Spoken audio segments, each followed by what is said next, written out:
Part 3 पतंग और गुब्बारा। एक रंग बिरंगी पतंग इतराती बल खाती मुस्कुराती आसमान में ऊंची उड़ रही थी। इतनी ऊंचाई पर अपने आप को देखकर वह फूली नहीं समा रही थी। वाह, मैं इतना ऊंचा उड़ सकती हूँ! यह सोचकर वह झूम उठी। उड़ते उड़ते जब उसने नीचे झांका तो उसे बड़ी जोर से हंसी आ गई, क्योंकि उसे नीचे खड़े सारे बच्चे छोटे छोटे दिखाई दे रहे थे। वह रहा संदीप। देखो, मेरी डोर थामे जमीन पर खड़ा ऐसा लगता है मानो एक चींटा हो। खिलखिलाते हुए वह स्वयं से बोल उठी। तभी उसे एक आवाज सुनाई पड़ी। अरे, तुम अपनी ऊंचाई देखकर इतनी खुश क्यों हो? जानती हो, चींटा कहकर तुम जिसकी खिल्ली उड़ा रही हो, उसी के हाथ में तुम्हारी डोर है। पतंग ने पलट कर देखा।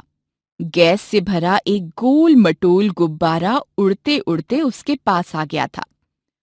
उसके धागे का दूसरा सिरा गुब्बारे वाले या किसी बच्चे के हाथ से छूट गया था। धागा नीचे लटका हुआ हवा में झूल रहा था। हंसते हंसते पतंग बोली, ओ गुब्बारे, पहले तुम अपनी कटी हुई पूंछ को तो देख लो। पूंछ यानी नीचे लटकता हुआ धागा। हा हा हा हा हा। हवा में ऐसे झूल रहा है जैसे बेपेंदे का लोटा हो। हा हा हा हा हा। गुब्बारा बोला, अरे पतंग रानी, जरा तुम ऊंचा उड़ ली तो अपना रंग दिखा रही हो, परंतु तुम्हारे ऊंचे उड़ने में तुम्हारा कोई कमाल नहीं है। कमाल तो है तुम्हारी पूंछ यानी डोर का, जिससे तुम बंधी हो और जिसके सहारे तुम उड़ रही हो। मुझे तुम्हारी तरह किसी सहारे की जरूरत नहीं है। भले ही मेरी पूंछ कटी हो, पर उड़ तो अपने आप रहा हूं ना। हा हा हा हा हा। गुब्बारे की बात सुनकर पतंग आग बबूला हो गई। बोली, जिसे तुम मेरी पूंछ कह रहे हो वह धागा है, उसमें मांझा लगा है। पता भी है मांझा कैसे बनता है।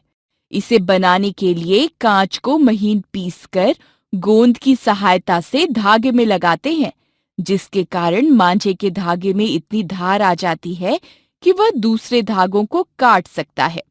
मेरा मांझा इतनी धार वाला है कि कोई डोर मेरे आगे टिक नहीं सकती।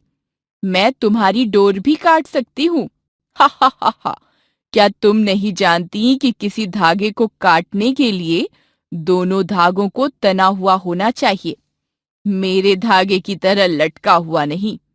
मेरी पूंछ कटी ही सही, पर तुम उसका बाल भी बांका नहीं कर पाओगी, क्योंकि वह तो हवा में झूल रही है। गुब्बारे ने हंसकर अपना मुंह खोला। पतंग चिढ़कर बोली, तुम्हें भी ज्यादा डींग मारने की जरूरत नहीं है।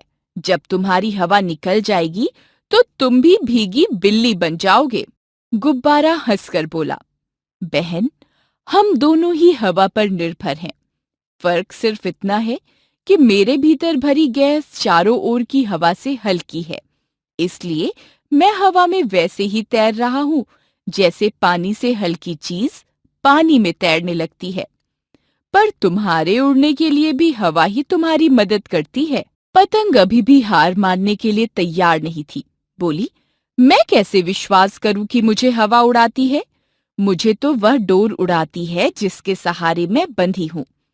उसका दूसरा सिरा तो नीचे खड़े संदीप के हाथ में है, जो झटके दे देकर मुझे उड़ा रहा है। गुब्बारा मुस्कुराता हुआ बोला, पर क्या तुम्हें पता है कि संदीप के झटके देने पर क्या होता है?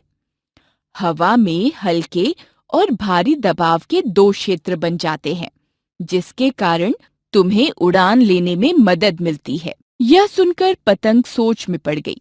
गुब्बारा फिर बोला, और जहां तक डोर का सवाल है, हम दोनों ही डोर से बंधे हैं।